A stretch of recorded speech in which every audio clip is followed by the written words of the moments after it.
7:20 de la mañana. A esta hora, vía videoconferencia, nos acompaña el ministro de Recursos Naturales No Renovables, el ingeniero René Ortiz, con quien conversaremos en estos minutos sobre la situación petrolera que vive el país. Ministro, buenos días, gracias por acompañarnos a esta hora aquí en este espacio de entrevista de Telediario. Para arrancar esta entrevista, quisiera preguntarle en qué medida está afectando el tema del comportamiento del precio del crudo a nivel internacional a la situación económica que está enfrentando el país. Buenos días, ingeniero. Buenos días, me da mucho gusto, me complace muchísimo estar con usted en la entrevista. Permítame primero, naturalmente, saludar con su distinguida audiencia. Muchas gracias, ministro, muy gentil. Bueno, ¿en qué medida está afectando el tema de esta variación, esta fluctuación de los precios del crudo a nivel internacional en el caso de Ecuador? Muy bien, yo creo que es muy importante que su distinguida audiencia conozca que esas cotizaciones de precios que prácticamente se repiten y se replican casi cada segundo, cada media hora, bueno, con mucha secuencia durante el día, son cotizaciones de precios, no necesitan necesariamente ser transacciones. Así funciona el mercado de futuros. El mercado de futuros es un mercado para compras a 30 días, para compras a 60 días e inclusive para compras a 90 días. Entonces, así funciona el mercado. El derrumbe que ocurrió el día 20 coincidió precisamente con el cambio del WTI para las ventas de mayo. Y resulta que cuando salió a la venta y se abrió el mercado de futuros, por supuesto, no había quien compre. Estaba solo lleno de vendedores, todos queriendo vender, por supuesto, vender petróleo, pero no había compradores. Entonces empezó a derrumbar el precio hasta que rompió el piso de cero y es un indicativo de lo siguiente. Primero, si no hay espacio para comprar y guardar en tanques de almacenamiento, como en efecto ha ocurrido, porque la economía mundial está totalmente cerrada, porque la economía mundial no crece, entonces no había compradores. Inclusive se estaban utilizando como almacenamiento supertanqueros que están todavía en el océano, pero no tienen destino, porque no hay destino donde le puedan recibir cargamentos de petróleo. Entonces, estas circunstancias hicieron que el precio per se de futuros para mayo se derrumbara. Ahora entramos ya en el mercado de futuros de junio y asimismo el de julio, y eventualmente habrán compradores que estén apostando, especuladores, traders, oil traders que estén apostando para 90 días. Entonces, hay que entender, en mi opinión, cómo se va a desenvolver la economía mundial en el proceso siguiente, terminada la crisis sanitaria. ¿Cómo se Y va a este desenvolver? es lo más importante, porque aquí lo que interesa es ver cómo reacciona el mercado petrolero a los estímulos.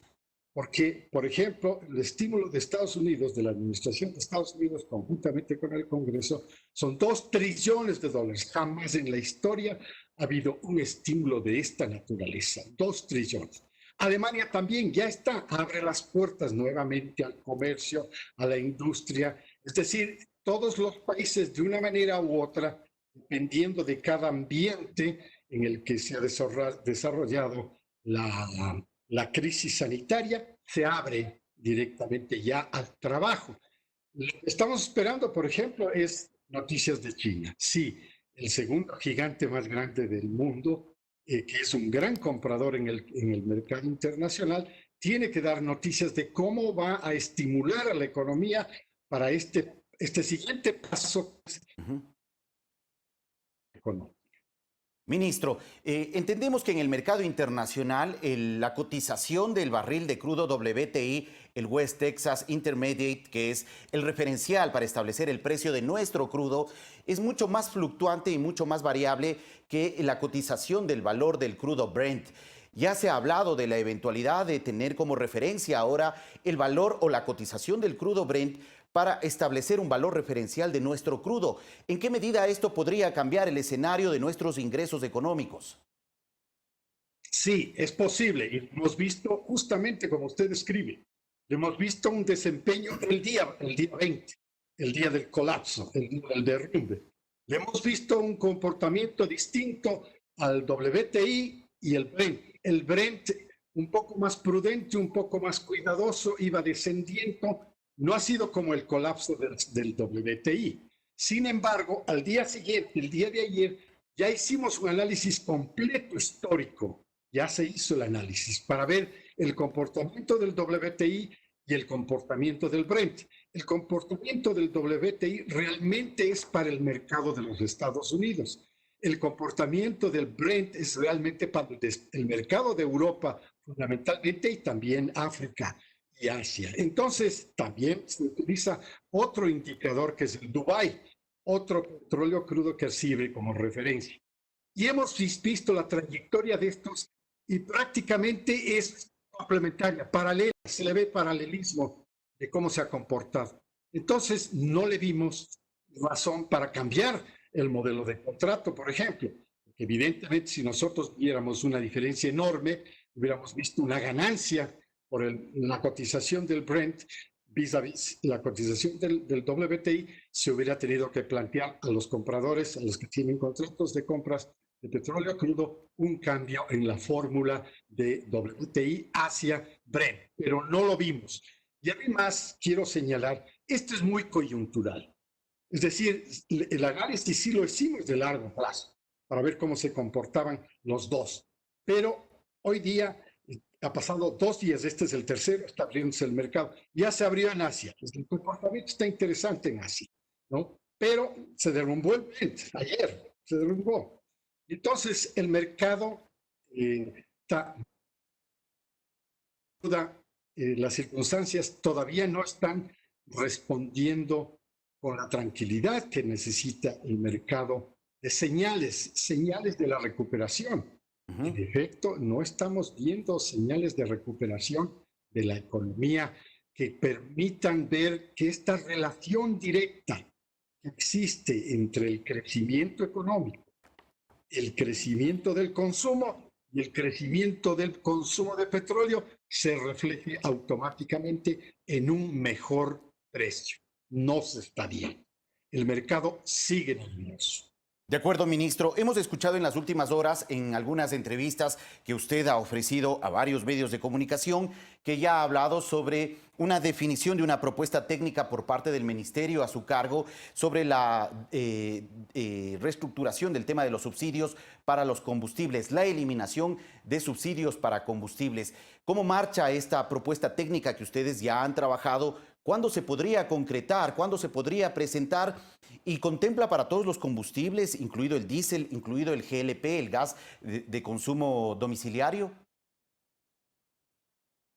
En primer lugar, yo creo que somos conscientes, toda la ciudadanía, todas las instituciones, todas las corporaciones, somos conscientes que un esquema de subsidios generalizados ya no puede seguir existiendo en el Ecuador.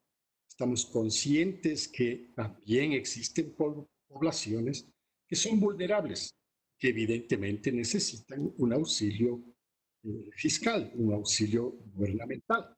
Y estamos conscientes de que técnicamente ha llegado un momento histórico preciso. La caída del precio del petróleo crudo en el mercado internacional prácticamente permitiría la eliminación del subsidio sin sacrificio del consumidor. Es decir, ¿a qué precio están comprando este momento? Hay un precio de 1,85 para la gasolina de extra, hay un precio de 1,04 para el diésel y así sucesivamente. Todos los combustibles tienen sus precios. Este es el precio que le podríamos tomar como referencia del piso.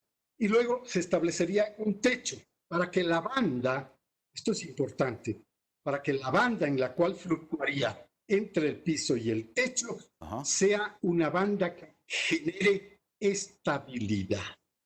Estabilidad para que todas las corporaciones e instituciones puedan establecer también sus presupuestos con una cierta previsibilidad a futuro. Entonces, si la banda está definida entre, por ejemplo, hoy en día gasolina extra, 1,85, y se le pone un techo de $2. Entonces va a fluctuar entre 1,85 y 2, es decir, 15 centavos de fluctuación. Dentro de esa banda, todos pueden hacer presupuestos, porque los presupuestos son anuales, no son coyunturales. Ministro. Lo importante es entender que el interés es que la eliminación del subsidio que arranca o arrancaría, porque técnicamente está preparado el modelo econométrico, se han movido algunas de las variables. Si arranca en cualquier momento en que se disponga políticamente, entonces ese es el piso al precio que estamos comprando, ministro, por ejemplo. Ministro. Pero el techo es el que vamos a ver cómo se comporta el mercado internacional. Ahora, debo decirle que para este año 2020, la predicción es que el crudo oriente de Ecuador podría terminar en alrededor de $35 promedio. Pero para el 2021, el promedio podría subir a $30. Y el crecimiento del precio y el crecimiento de la economía y el crecimiento del consumo de petróleo va a ser lento. De acuerdo. Ministro. Pero si rompiera el techo, automáticamente entra a funcionar la focalización. De acuerdo, ministro. ¿Cuáles son los sectores que necesitan el auxilio? El tema de la focalización entonces debería darse y se va a dar este año. El presidente ya está al tanto de este estudio técnico, de esta propuesta técnica del ministerio. ¿Cuándo se podría ejecutar? Y quisiera claridad sobre este tema. ¿Incluiría el tema del diésel y del GLP, del gas licuado de petróleo? No, el gas doméstico, el gas se llama, justamente como usted lo plantea, gas licuado de petróleo. Ese gas doméstico no se lo va. Ese queda ahí. Entonces, solamente estamos hablando de los otros combustibles líquidos. Incluido el diésel. Técnicamente está preparado el modelo. Cada vez que va variando el mercado, nosotros lo vamos probando en el análisis de sensibilidad, el modelo econométrico, y técnicamente está funcionando. ¿Para cuándo? Para cuando políticamente sea decidido por el Ejecutivo. No es una facultad del Ministerio de Energía y Minas la decisión, sino del Ejecutivo. Está incluido también el diésel y esa es una decisión que la anunciaría el presidente. Sí, el diésel sí. Claro, y con eso usted y yo comprenderíamos que en realidad entre gasolina extra y diésel prácticamente tendríamos un 90%, bueno, 70% del consumo completo de combustibles. De acuerdo, la propuesta está entonces en manos del presidente y será él quien tome la última decisión. No, todavía no está en manos del presidente. Ok. El modelo está siendo manejado entre el Ministerio de Finanzas y el Ministerio de Energía. Y le vamos probando, porque vea usted que hace un momento conversábamos sobre el nerviosismo del mercado. Entonces tenemos que meterle dentro del modelo también eso, para ver cómo se desempeña el modelo. De acuerdo, ministro. Muchas gracias por la información compartida en este espacio. Encantado. Buenos días, distinguido príncipe. Muchas gracias, ministro. Muy gentil a usted por atendernos. 7:33 a.m. Agradecemos al ministro de Recursos Naturales No Renovables, René Ortiz, que ha ofrecido información sobre las decisiones que se están estudiando, tomar y adoptar por parte de esta cartera de Estado en el país en los próximos días, en las próximas semanas. Vamos a una pausa. Regresamos en breve.